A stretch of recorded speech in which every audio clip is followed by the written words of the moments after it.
भाजपाला विशेषतः देवेंद्र फडणवीस यांना आता अजित पवार आणि एकनाथ शिंदे यांना संपवायचं आहे.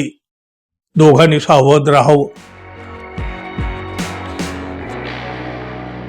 मित्र हो, नमस्कार. छगन भुजबळ यांना मंत्रिपद दिल्यामुळं अनेक गोटामध्ये भूकंपाचे वेगवेगळे हादरे बसू लागले आहेत. अजित पवारांची इच्छा नसताना देवेंद्र फडणवीस यांनी छगन भुजबळ यांना मंत्रिपद देऊ केलं. त्यामुळं नाही म्हटलं तरी अजित पवारांना हादरा बसला. आपला पत्ता आता 5 वर्षासाठी कायमचा कापला जातो या भीतीनं धनंजय मुंडे यांना धक्का बसला. मराठा आरक्षणासाठी लढा देणारे मनोज जरांगे पाटील हे तर भलतेच संतापलेले आहेत आणि राज्यावर असं कोणतं मोठं संकट कोसळलं होतं की त्यामुळे भुजबळ यांना मंत्री करावं लागलं, असा सवाल मनोज जरांगे पाटील यांनी विचारलेला आहे. शिवाय देवेंद्र फडणवीस यांच्या मनात असलेला मराठा द्वेष पुन्हा एकदा दिसून आला, असं देखील मनोज जरांगे पाटील म्हटले. मराठा आरक्षणाला विरोध करण्यासाठीच देवेंद्र फडणवीस यांनी भुजबळ यांना पुन्हा मंत्री केलं आहे, अशा प्रकारचा एक अत्यंत संतापाचा, उद्वेगाचा आरोप जरांगे पाटील करीत आहेत. धनंजय मुंडे यांचं मंत्रिपद छगन भुजबळ यांना दिल्यानंतर ते नाराज झाले, म्हणजे धनंजय मुंडे नाराज झाले. त्यानंतर अजित पवार यांनी हा निर्णय माझा नाही, मुख्यमंत्र्याचा आहे, हे त्यांना सांगावं लागलं. अगदी मुंडे यांना सोबत घेऊन अजित पवार मुख्यमंत्र्याकडेही गेले होते.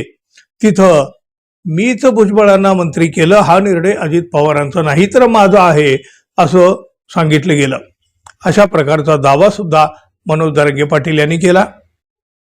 मराठा समाजाला आरक्षण मिळू नये हा देवेंद्र फडणवीस यांचा प्रयत्न आहे.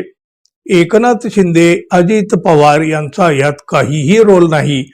त्यांनीही फडणवीस यांच्यापासून सावध राहायला पाहिजे, असा सल्ला सुद्धा जरांगे पाटील यांनी या दोघांना, म्हणजे एकनाथ शिंदे आणि अजित पवार यांना दिला आहे. ओबीसी आणि मराठा अशा दोन्ही समाजाची फसवणूक आणि दिशाभूल करण्याचं काम मुख्यमंत्री देवेंद्र फडणवीस करीत आहेत. मराठा आरक्षणाला विरोध करून राज्यात पुन्हा मराठा ओबीसी मध्ये वाद निर्माण करायचा आणि दंगली भडकवायच्या, असा फडणवीस यांचा डाव आहे. याआधी त्यांनी छगन भुजबळ यांना राज्यभरामध्ये सभा घ्यायला लावल्या, त्यातून तलवारी काढण्याची भाषा करायला लावली. मराठा आणि ओबीसी समाजातील लोकांनाही हे आता कळायला लागलेलं आहे. विधानसभा निवडणुकीमध्ये विजय मिळाल्यानंतर आता देवेंद्र फडणवीस यांचे सगळं काही काम झालेलं आहे, भागलेलं आहे. त्यांना, म्हणजे देवेंद्र फडणवीस यांना आता एकनाथ शिंदे आणि अजित पवार हे देखील नकोसे झालेले आहेत आणि त्यांना संपवण्याचा डाव देवेंद्र फडणवीस यांनी टाकला आहे, असा दावा मनोज जरांगे पाटील यांनी केला.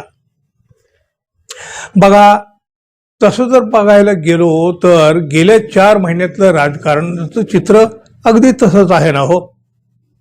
एकनाथ शिंदे यांना सतत डावललं जातं, दुय्यम वागणूक दिली जाते. बघा, शिंदे कितीही नाराज झाली तरी त्याची, म्हणजे त्या नाराजीची साधीशी दखल सुद्धा घेतली गेलेली नाही. एकनाथ शिंदे यांनी स्वतःहून महायुतीतून बाहेर पडावं अशी परिस्थिती सातत्यानं निर्माण केली जात आहे.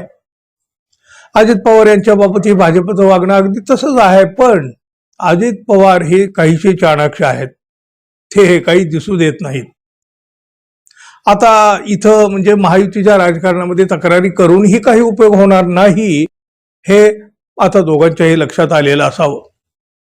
एकनाथ शिंदे आणि अजित पवार या दोघांचीही महायुतीतून बाहेर पडण्याची तयारी असली किंवा त्यांनी तशी दाखवली किंवा हे दोघांचेही गट महायुतीतून बाहेर पडले तरी सुद्धा भाजपच्या सत्तेला कसलाही धोका नाही.